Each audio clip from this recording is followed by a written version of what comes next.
Well, welcome to the final week of our series called Great Expectations. Life is not about just getting through the day, hoping that nothing goes wrong. No, you were made to shine, to excel, to become all you were created to be. And expecting great things from God helps us to enjoy and be grateful for each new day that He gives us. And so in this series, we've been inviting you to see with new eyes, expand your vision, and believe again in the God who does exceedingly more than we ask or imagine. And as we've been talking about throughout this series, when you make the hard choice and honor God with your life, you're making a great investment in your faith, and you can expect an even greater return on that investment down the line.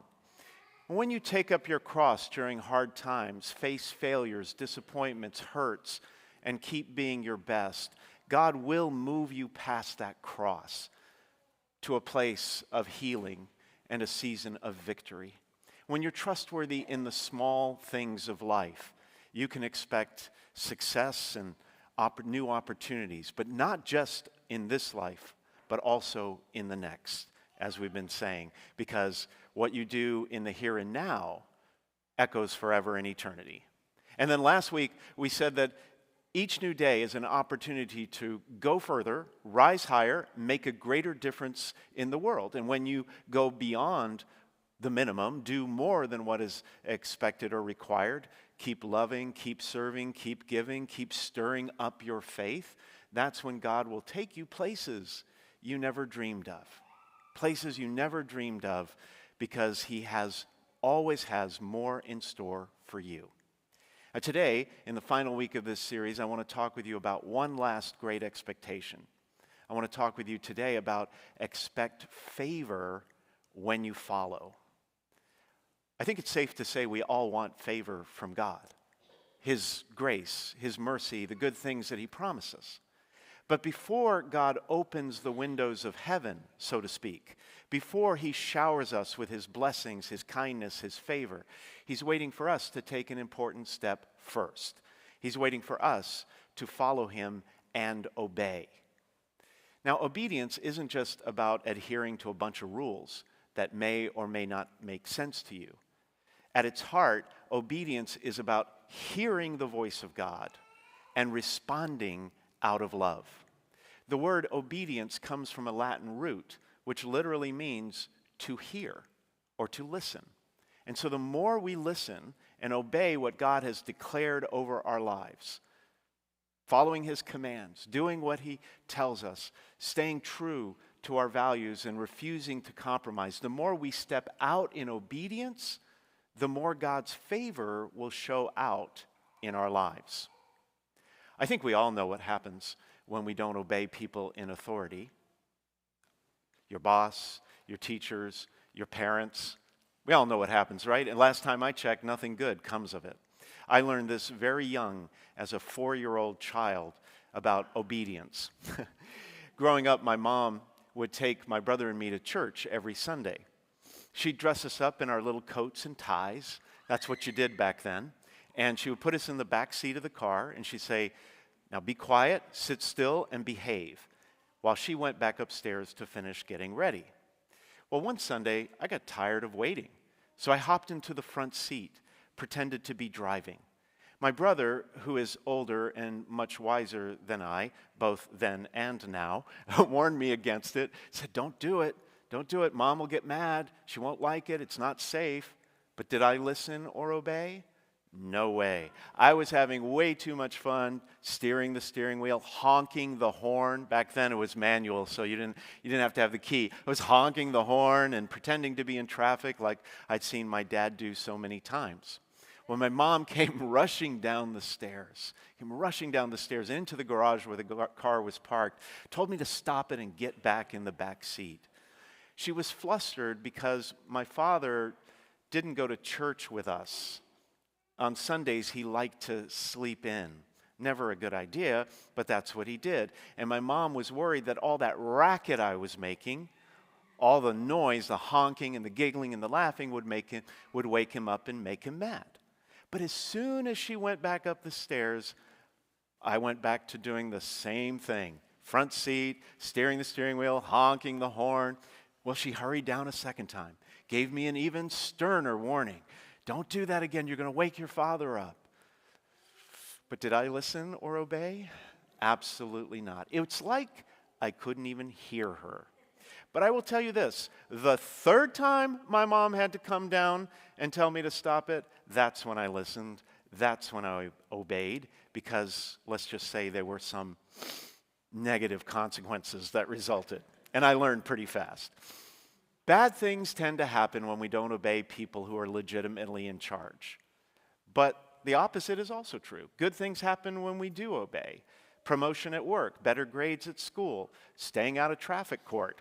The same is true with God. But God goes even further. When you obey Him, you'll be pleasantly surprised. Pleasantly surprised. What am I saying? When you obey God, you can expect more than you expected. You can expect uncommon favor when you follow Him.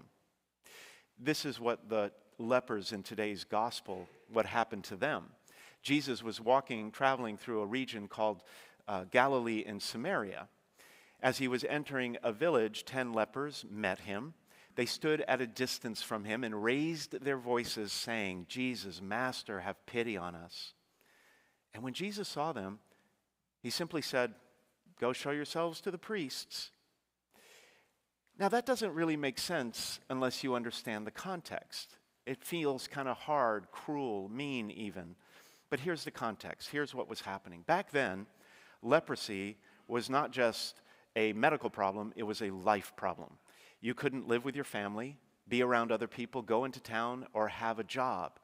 Anyone with leprosy would have to call out in a loud voice, "Unclean, unclean," so that others would stay away. It was a very lonely and isolated existence. The only way you could re-enter society as a leper would be if a priest examined you and declared you to be clean. Not a job I would want to have, thank you very much, but that's what they did back then. If a priest examined you and he declared you clean, you could re-enter in society. So that's why Jesus said, "Go show yourselves to the priests." But I can imagine those lepers wondering why Jesus didn't just heal them right then and there. Why would he make them go the long, arduous, 3-day walk down to Jerusalem to see the priests in the temple? After all, lepers back then, they would typically have sores all over their bodies. Their feet and their legs would be numb. Their joints would ache. It would not be an easy stroll down to see a priest, enjoying the vista, praying along the way. No, every step would be agony. And I'm also pretty sure that those lepers had heard Jesus' reputation about how he had healed people on the spot, just with a word from his mouth or a touch from his hand. So they could have gotten very upset, angry, sour, whined and moaned, refused to go down to Jerusalem. But instead, they obeyed. And the passage says, as they were going, they were cleansed. What's interesting is that the miracle happened on the way. They didn't have to go all the way to Jerusalem because their obedience opened the door to their healing. They just had to follow in faith to find the favor. Sometimes it's easy to just complain, right? Just easy to complain and tune out what God is telling us. No, God, I don't want to hear that. But the reason we stumble sometimes, I think, is because we often drag our own feet, resist, refuse to follow where the Lord is calling us to go. We can become our own worst enemies. This is what happened in the first reading today to a man named Naaman. He was a foreigner, a Syrian general, a high-ranking military officer, a powerful man. But one day, disaster struck, and he came down with leprosy. Couldn't imagine a worse scenario. But one of his servants, a young Israelite woman, advised Naaman to go to Israel and visit the prophet Elisha.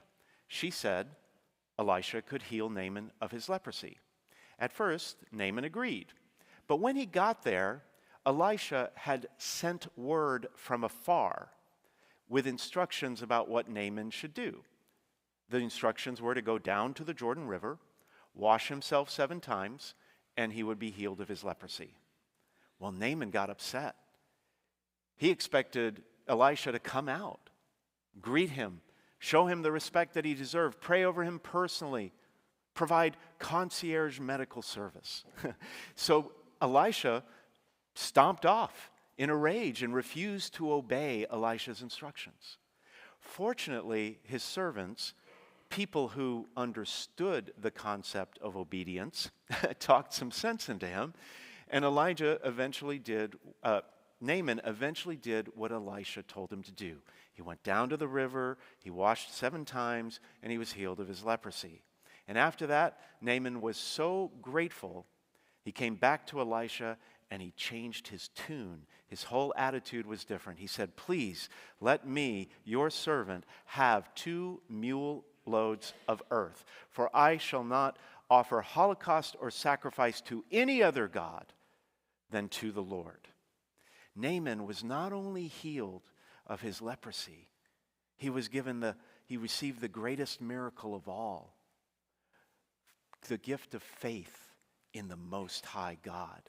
Naaman followed, and God's favor fell on him. Listening to God's voice, obeying his word, is the key that unlocks the door to his blessings, his goodness, the things we seek from God in our lives. A friend of mine learned this a while back. For many years, he had just enjoyed his life, like many of us have done, right? Fast cars, he had fast cars, fun parties and good times in life. He wasn't a bad person, he was Catholic. He would come to Mass from time to time, but like a lot of people in that stage of his life, he kind of only half listened to what God was telling him, tuned him out completely sometimes. But then one day, his 5-year-old nephew got sick, lost his appetite, constant fever, was in bad shape, tired all the time. It was serious. It turned out to be something called a neuroblastoma, which is a very rare form of cancer in children. And that cancer had wrapped around the young boy's artery leading to his kidney. It was basically a death sentence. The doctors said there was almost no chance of survival. Everyone was devastated, including my friend. But then he heard God calling him, telling him to change his life, to get more serious about his faith. And after that, he started going back to church. He started praying more often. And then one day he made a deal with God. He said, "God, if you will heal my young nephew, I will spend an hour a day, every day for the rest of my life, praying before the Blessed Sacrament in the chapel." A year later, that little boy made a miraculous recovery. The doctors couldn't explain it. It didn't make sense, but he was declared cancer-free. And today, thanks be to God, he's 16 years old, happy, healthy, whole, vibrant, energetic, enjoying life. That's the result of God's amazing grace. But it wasn't the only gift that came out of that really difficult situation. The most powerful thing, I think, is that my friend truly became a man of God. And today, he's still in that chapel, praying an hour a day, even more. He's still listening to God's word, growing in faith, honoring the Lord, and following his word. Following his word. There's an old saying that long obedience in the same direction is what makes life worth living. God is not like a candy machine. You can't just put money in and expect the candy to come out right away. But when you're faithful over the long term, when you obey year after year, even when it's easier, you feel like giving up and walking away, when you let God do things his way and in his time, when you stop telling God your plans and then expecting him to put them into effect. When you start listening to him and stop telling him how and when to do things, that's when the favor, the abundance, the goodness comes. In the gospel reading, only one leper came back to give thanks to Jesus. The passage says, as one of them, realizing he had been healed, returned glorifying God. Glorifying God. And that word in that sentence, realized, it comes from a Greek word that means a sudden, conscious awareness. He noticed, he recognized, and he heard deep down inside what God had done for him. And gratitude is the highest form of obedience. And so when that leper turned around, walked all the way back to that village, dropped to his knees and thanked Jesus, praising God with a grateful heart, God gave him something he never expected. When Jesus said, "Stand up and go, your faith has saved you."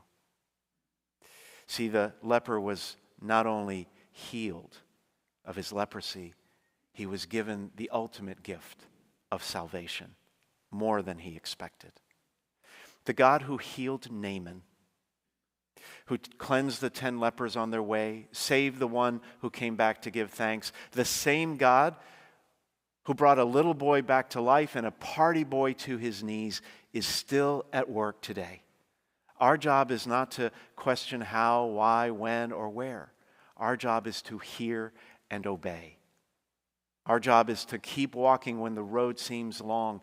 Keep loving when it's easier to complain. Because when you follow God's voice, his favor follows you. When you stay alert to what he's telling you as best you can, when you listen to his voice as best you can, follow his advice and do the hard thing and obey, you can expect unexpected things, uncommon favor. Doors will open. Breakthroughs you've been praying for years will finally happen. Restoration, healing opportunities more than you imagined will meet you along the road of obedience. So take that next step of faith, whatever it is in your life. Listen to his voice, obey his call. Because when you hear the voice of the Most High God, the sovereign God over all the universe, when you follow him in faith, when you follow his commandments, when you keep his covenant, when you do his will instead of your own, you can expect favor that heals, favor that saves, and favor that carries you into the life you were meant to live.